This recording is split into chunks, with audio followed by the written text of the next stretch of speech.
Just your bike here. Just thought, because I've not done a lot of videos in a while, thought I'd do a little review of the CBR. So I've had it about 2 months now. Well, more than 2 months actually, it's about 2.5 months coming up to have had it. So I just thought, if I had about that long, do a little, like two month, well, I'd class it as a 2 month review of it.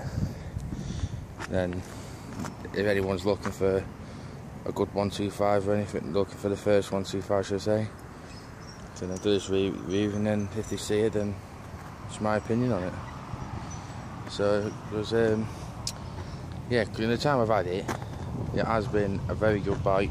I had no problems whatsoever. Runs sweet as a nut. Gets me back into work every day, no problems. The only problem I did have when I first got it, well, obviously this weren't new when I got it, so it was the front disc and pads had to be changed. Because the other one, the disc was warped. So it's got a new disc and pads on, but I didn't pay for anything for it, it was done under warranty. And that is really the only thing he had. Then at some point I changed the mirrors, not the mirrors, the bar ends. To, like ones would say cbr on, but I have little issues with them now and again.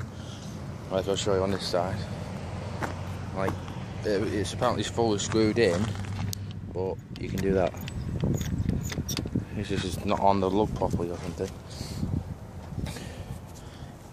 But the only main thing that has been doing my head in with it is with the wheels being orange.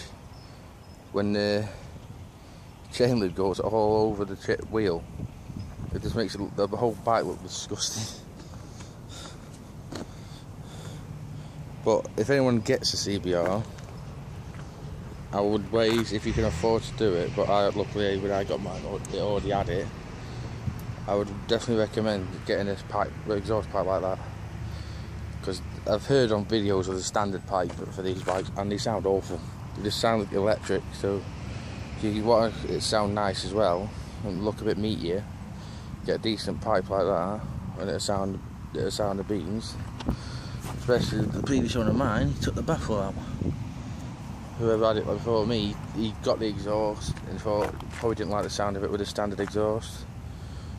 Like, didn't like the sound of standard exhaust. He got the Scorpion pipe, didn't like the sound of it with the baffle in, so he took it out, and it sounds meaty.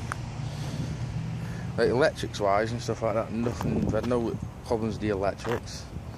Anything, just basically I'd rate it on reliability since I've had it so far 5 out of 5. Because it's done, I think it's just 9,000 something it's done. It's done 9,601, and I had 7,000 something when I got it, and had nothing since, no problems at all. Starts up first time every time, no matter what the weather is. So this year what I'll get a decent 125. I'd recommend getting one. Top speed wise, with me on, because I'm quite a big lad, I've had on a dual carriageway, a bit naughty of me like, because I'm not sure I've been doing it, but on a dual carriageway I managed to get 78 out of it. And then on average, on a straight road I can get about 75. So I think that dual carriageway must have been a slight downhill or something. But then that was when it was standard, so I've not tested it since. Because since I put hence the stickers, a K&N filter in it. But it's not one of the little cone ones. It's one of them ones that actually replaces the standard air filter. The actual replaces the standard filter sponge. So it looks like it's standard, but it's just filtered better. So yeah, I'll give you a little sound of it in a minute, but it's nothing really else I can think of that you might need to know, apart from it's a nice bike. Well, in fact I think it's a very nice looking bike. In fact last night someone actually thought it was a 600, because if you look at it from certain angles, probably say like that, it does look bigger because of how the styling is at the front. when you go to the back, you can just tell it's 125 it just narrows out. Plus, they're not any ways I'm breaking the law, because they're not got front L brakes. But that's why 40 might be bigger as well, because there's no L plate at the front. But yeah. And then they also, since they had it, I fitted a digital alarm to it, which is, so it was only, I think it was like a cheaper model. I think it was like £60 alarm. It's not the most sensitive alarm in the world, but if you try sitting on the bike and stuff, when the alarm's on, you try sitting on it, it will go off.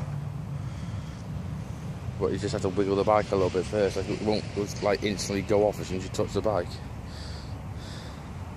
So yeah, I'll give you a little sound of it, how it sounds like, then I'll end the review. Yeah. I've always have to let that go for. Sounds like a little girl screaming inside it.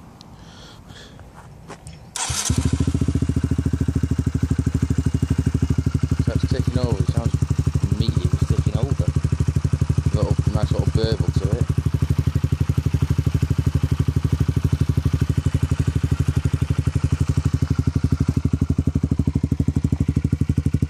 Probably this exhaust is, if you wanted one, they're not exactly cheap to get.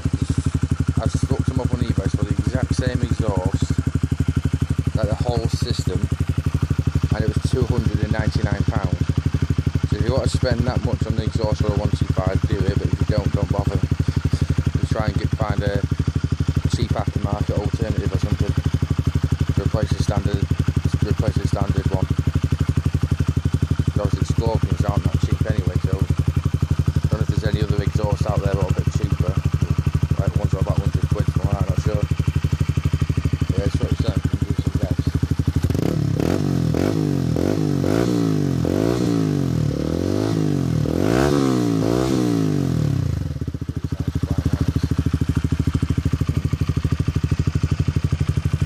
Having that baffle took out, it does sound a lot better. I think people seem to have noticed, as if they're behind me. Well, there was only one person who complained about it, but apparently when he was behind me, all he was getting in his face was the pressure from my exhaust.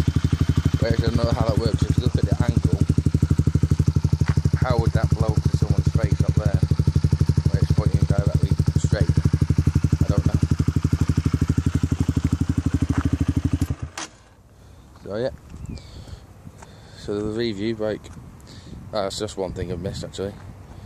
If you're a bit iffy about riding musicians on these sports bikes, on this, I've never, before I had this, I wasn't very keen on sports bike shapes, but I got this and it's not that much difference like a commuter. It's sort of similar sitting position to a commuter, but you are leaning forward. Obviously, it would have been a sports bike, but it's nowhere near as much leaning forward as if you're on like a big sports bike. It's got a little bit of a lean, but it's not that much of a lean, if you understand what I mean. But yeah, so I'd say it's ideal for any size rider. If I'm like probably minimum, I'd say 5 foot, like probably minimum. But obviously, if you want to get one, I'd try yourself on one first. Have a sit on them, because you can pick up more. Well, quite cheap. Well, I won't say they're cheap actually, because I'm like, oh, that is. Because this one was 2.5k, and I've seen them go minimum. Well, this is probably like one of the older edges actually, on an 11 plate. Well, it's not 11 plate, it's 61, should I say. So yeah, so probably looking for one of these, probably £2 plus. Brand new one, looking at 3,600. But if you want something with similar performance, more of a sit-up position, yeah, I'd go for a CBF, because performance-wise they're very similar. It's just obviously these, I think these have a higher top speed and a bit more elevation than the CBF. So yeah, that's my review of a Honda cbr125r 2011. As you can see, it's probably, you probably noticed in the video, it's like a very odd paint job, because I don't think it's a very popular I won't say not popular, probably just a rare colour to get. Because most of the ones you see is always either just plain colours or Repsol or HRC. So before I saw this one, I never saw a CBR with this paint job. So yeah, I'll try and catch up in the next vlog, guys. But the problem with my vlogs is at the moment I've been struggling on topics and time to do them. Because I'm just a bit struggling at that time, and it's just that time I'm in my vlogging thing when I'm just not too sure what to do. So yeah, I'll catch you all next time. Bye bye.